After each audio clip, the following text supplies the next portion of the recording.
Have you ever just felt stuck? Like you're trying to move through this thick mental fog, and you can't quite shake this feeling that's holding you back. Well, today we're going to dive into a fascinating perspective on what that feeling actually is, and more importantly, how we can break free from it.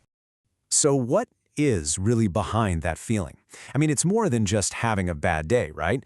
It's that lingering sense of unease, that pattern that you just can't seem to escape from. Well, the source material we're looking at today argues that these feelings, they're not random at all. In fact, they have a very specific root cause. The source actually calls these patterns negative influences, and it traces every single one of them back to a single origin point, attachment. The Japanese term used here is shuchaku, which has this really deep sense of being fixated or even obsessed with something. It's this idea of clinging so tightly to an idea, a person, a past mistake, that it just completely clouds up our mental space. So if this attachment is the lock, what are the keys to get out? Okay, so the good news is the source lays out a really clear path forward. It all starts with two fundamental shifts in how we think. And these aren't just little quick fixes. We're talking about re-engineering the entire engine of your mind.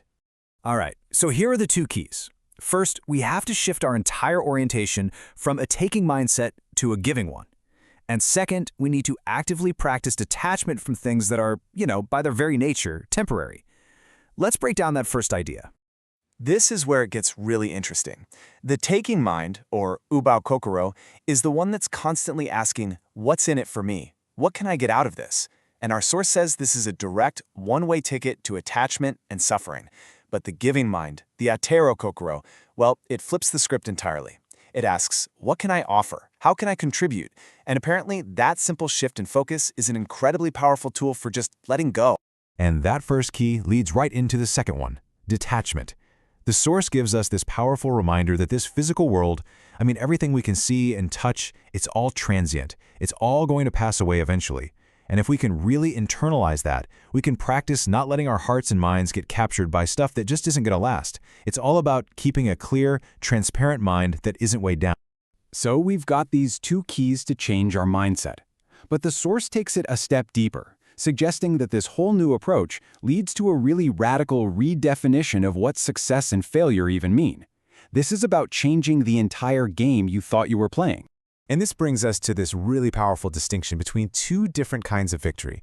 On the one hand, you've got worldly victory. That's all about what society, your family, your peers think of you. It's totally external. But the source argues this has absolutely no bearing on the final outcome. What truly matters is soul-level victory, the growth of your inner character. Think about it. A defeat in the world doesn't mean a defeat in life, because the real win is happening inside. This new perspective also completely changes how we deal with our past. The past is fixed. You can't change it.